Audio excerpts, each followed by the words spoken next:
Good morning guys. Katatapos lang natin sa taas at itong si Ella nga ay nag-aya dito sa baba. Tapos manonood daw siya ng mama.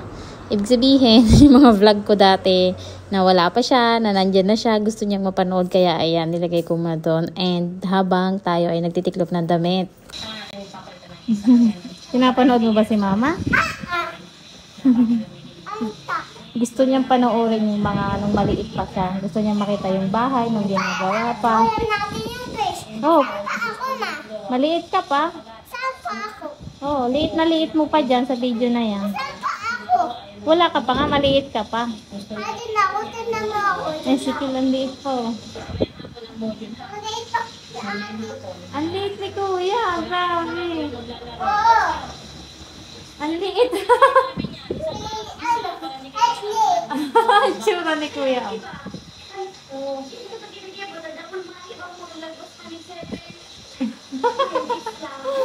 Ay, naku guys. Titiklopin kahapon pa to. Hindi ko matiklop-tiklop. Ay, naku. Itong batang to. Maganda ba panoorin si mama? Isa iya! Ang halaman natin. Mga halaman natin nung nakaraan.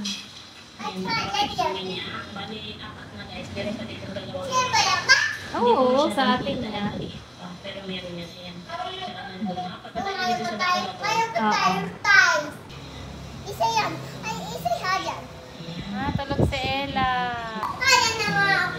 Tulog ka, oh. Ayan yung baby mo, oh. May isang oras na siguro ito. Mga 30 minutes na siya natutulog. Sarap-sarap. Nakatahimik na. Magdidikot na namin niya. Kasi mahaba yung tulog niya ngayon. Pag nagising niya, hindi na iiyak. Ang ganda ba? Si Ella ba yan? Ikaw ba yan? Sapat yung tulog niya, hindi siya nag-iiyak. Tuwang-tuwa yan, pinapanood sarili niya. Hello? Ay, siya! Ikaw ba yan? Hello po! May napapansin ba kayong bago sa aming tindahan? Tinda ka ba, ma? Oo, tinda na tayo dati. Ganyan? Ganda ba ikaw? Ha? Baga ako. Oo, ngayon wala ka ng putos, oh. Ang ganda putos mo noon. Ang ganda yung tali ng buhok mo noon. Nagpintura tayo dyan. Kaninang umaga si Mama. Hindi ba natapos kulang yung isang litro? Saan? Nalata, binili namin kulang. Nagpintura. Sabi niya kasi tama na daw. Yung pala, Ano si Papa? Nagpintura nung kainan. Ay, tindahan natin. Aats ba si Papa? Oo, umalis si Papa. pinabili na kanina guys. Hindi ko na naipakita sa inyo. O yung mami, Pa! kami. Ano yan? Yung kisame natin, ang ganda. Tingnan mo. Ang ginawa natin. Ang tela yan. Pinagdugso. Ganda. Iba-ibang kulay. Yung tindahan natin dati. Maliit ka pa. Eh, Oh, si Ella pala yan. Ang ginagawa mo dyan? ako. Ha? Si Papa. Yan ba tayo tutulog? Hindi tayo dyan natulog. Si Papa, isa yan. Hindi ko alam kung nagtitinda dito ni Ate Papa. Pero finish na siya. Gumamit siya ng Isa yan, pinili. yung flat na yero. Natapos na tayo magtiklop. Mapaglalagay ko na sa mga lagayan. Hindi lang naman pala, nung matiklop na. Ano? Ay, nakamakulong din guys. Ang panahon ngayon. Look at that. Eh, naalala nyo ba dati, nung dumating ako dito, nagtanim ako ng, kailan ba ako dumating? February, no? Tapos, nahimatay ako noon and kailangan ko kumain ng mga talbos-talbos. So, bumibili kami ng talbos. So, yung pinagtalbosan, tinanim ko dito and look, ano nang nangyari. Natalbosan ko na yan ng 2 beses. So, 2 months na yan guys and medyo malawak na siya. Pag tinatalbosan mo siya, lalo siyang lalawak kasi mas dadami yung talbos niya. Sana pumunta sila doon. Oh. Eh, papunta kasi dito. Dapat doon na yan, malawak dyan. Oh. Magkakalaman din yan. Tapos itong mga luya yan guys. Makulimlim ngayon, grabe. Wala nang bunga yung star apple natin. At inabot na nga tayo ng gabi guys. Hindi na ako nakapag-vlog na naman dahil na-busy kami sa kainan. So bumili pala kami ng gatas guys. Ito yung inainom ni Ella. Pinapadidi pa rin namin siya paggabi. Para kahit papaano meron pa rin siyang gatas. Kasi hindi siya masipag guys kumain. As in, masipag pala siyang kumain pero hindi kanin, hindi ulam. Kung ano-ano lang. Kung may prutas, mahilig naman siya sa prutas. Pero mas mahilig siya sa mga candy and chichirya. Eh alam nyo naman nasa tindahan tayo. So nandun lahat ng makikita niya. Diyos ko po. Ay ang hirap-hirap naman. Kasi minsan pag may kumakain tapos ginugulo ka, ay naku, napapa-oo na lang talaga ako pag sinabing bibili siya. Grabe na antok ko. Ang ganda ba ng hair natin? Ang ganda ano. Medyo nag-dry lang siya. Yung nakulayan, dry na yung buko. Kailangan lagi naka-conditioner. Bukas ulit. Kasama na naman ang batang yan. Kanja. Bili tayo ng kamatis. 15 ang 1/4 ngayon. Murang-mura ngayon, guys. Mas okay lang. Kahit damihan natin ng paglalagay ng kamatis, hindi tayo masyadong lulog. Unlike before na 200. Halos 10 pesos ang isang peraso nito. Isang kilo. Isang kilo ay 60 pesos. Ayos na din. Dito kami namimili palagi sa kanya. Suki kami dito. May discount. Sabado pala today. And ito yung ating dapat kahapon. Kasi kahapon yung palengke day. Kaso wala tayong budget. Inipon muna natin yung budget para pag namili, isahan na lahat. Maganda talaga pag sa palengke, no? Parang adulting na talaga ko. Nanay na. Yung bang may suki ka na talaga na binibilan. Tapos binibigyan ka ng mga discount. Nakakatuwa. Ito na talaga yung nagpapasaya sa akin ngayon. Yung mga discount kapag ako'y namamalengke. Yung mga freebies. Ay talagang nanay feels na. Ang pamamalengke nga namin ay every Martes at saka Biyernes, guys. O kaya Linggo. Dahil yun yung araw din dito sa Libmanan na dumadating yung mga bagong gulay. Kaya sariwa yung mapapamili natin kapag ganun tayo pupunta dito sa palengke. Maputi. Panlagay sa sisig, yung kalamansi nila, 35. Mahal ang kalamansi ngayon. 70. Kaya mama. Candy na naman. 140 ang kilo ng kalamansi. Yan, 30 pa lang. 30 ang labuyo. Daming tanim niya ni Ate Galing ngayon. Mamaya puntahan natin pag uwi. Mag-vlog tayo dun. 32 yun. Ito na lahat ang presyo. May carrots pa.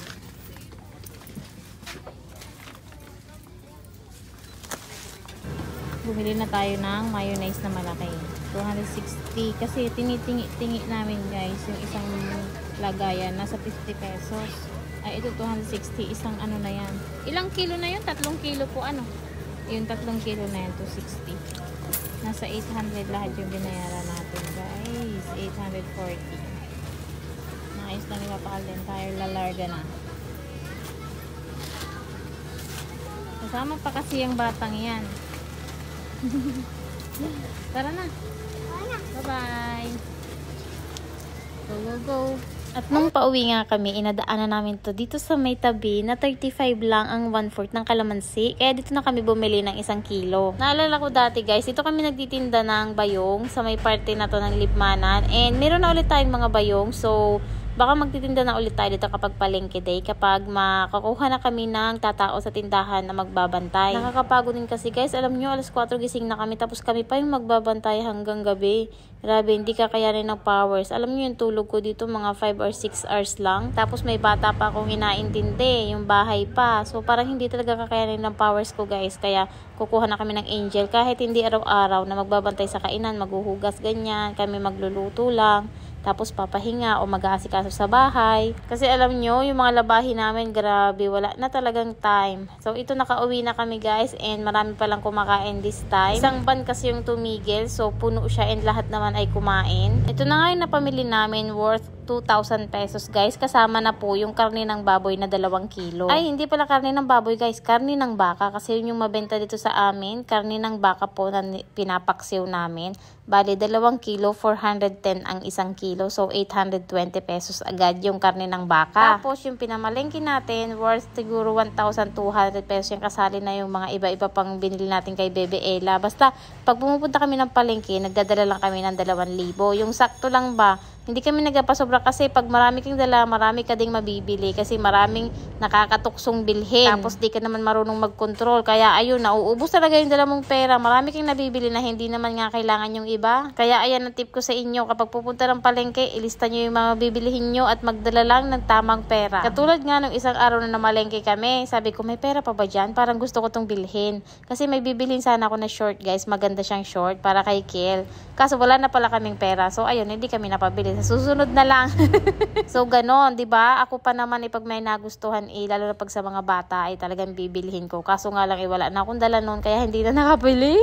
So, ito na yung worth 1,200, guys. Siguro mga 3 to 4 days na ito namin gagamitin. Pagdating nga sa kainan, ay nagluto pa rin kami ng para sa lunch naman. Hindi kami, guys, na kumakain ng luto namin para sa pagpangtinda. Kasi nakakasawa na yung araw-araw karne ba. Hindi nakakatahong sa gabi ay, kaya sa umaga magtahong.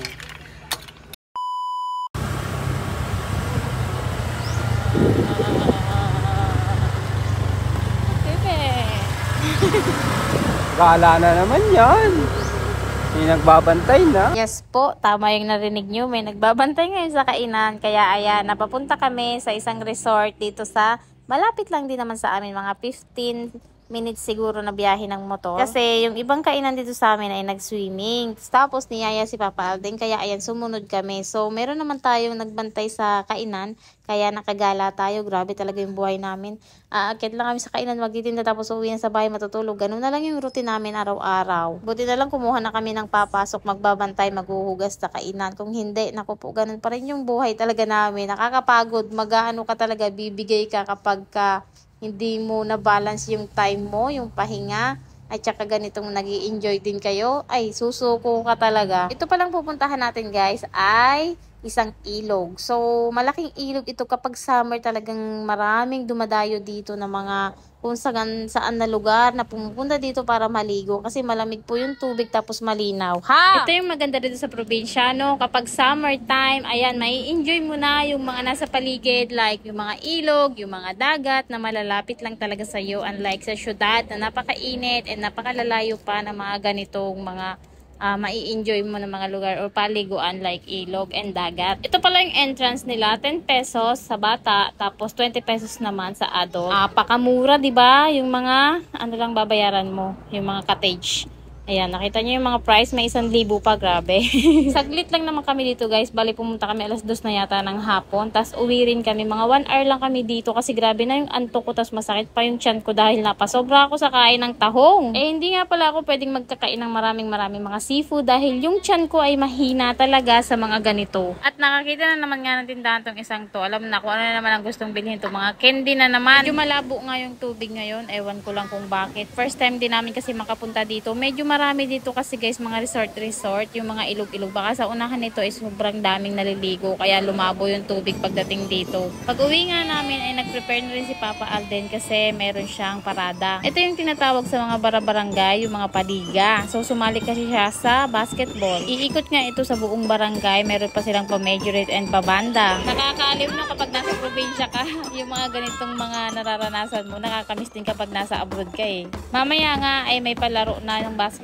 So, manonood tayo at bibidyohan natin kung makakashoot ba si Papa Alden. Ayun yung pamangkin ko, guys, kasali siya sa pabanda. Nung high school nga ako, hindi man lang ako nakapag ganito. Hindi man lang ako nakapag majorette, nakapag banda. Dahil nga, bakit ba? Hindi ko yata hilig yung mga ganito. Meron nga sila ditong tinatawag na mosquito, yung maliliit na magbabasketball. Tapos yung mga age 20 plus. Tapos si Papa Alden nakapasok na siya sa 40 plus, mga senior na. Nakasali ngayong taon dahil nandito tayo. Last year hindi yata siya nakasali kasi nga walang magbabatay doon sa batuta. Dahil nga busy pa si Papa Alden ay tayo muna ang maghihiwa nitong karne. Naku, ang sakit pala sa braso nito. Ilang kilo ba naman ang ating hihiwain? Ganito yung ginagawa namin. In-order na namin siya sa umaga. Tapos yun yung ilulutuin kinabukasan. Hinihiwa na namin para kinabukasan ready na yung lahat. Ready na yung baboy na lulutuin. Hindi ka nabibili pa. Sayang din yung oras. Tapos maaga kayong matatapos kasi dapat bago magliwanag meron na kayong luto, baka may kumain na, 'di ba? So dapat gabi pa lang nakaayos na ang lahat ng lulutuin ng mga kailangan. Minsan kasi kapag wala pa kaming luto na umaga na, pag may kumain, lilipat na lang sa kabila, isayang naman. Dapat pag pumunta sila o pumasok sila sa kainan is meron ka nang inihanda para sa kanilang kakainin. Kung baga may pagpipilian na sila kahit ilang luto pa lang. Basta yung baka laging meron tayo niyan. Yun kasi yung best selling dito, yung paksiw na baka o nilagang baka.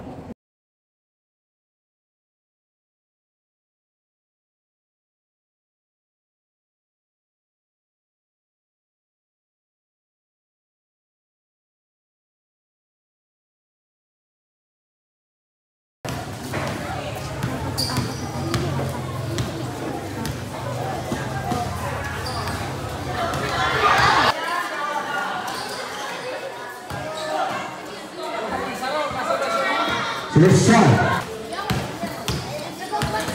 Estelita. Nacional. Kutu. Yes.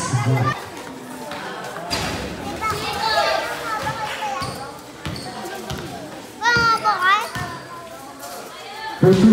Yes. Kutu.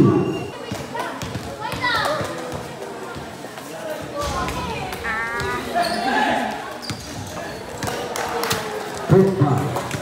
Passa Chica. Kutu. Yes. For Chica. Hindi ko na kukuhanan eh.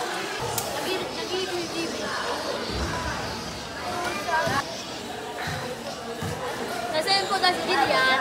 Here we go.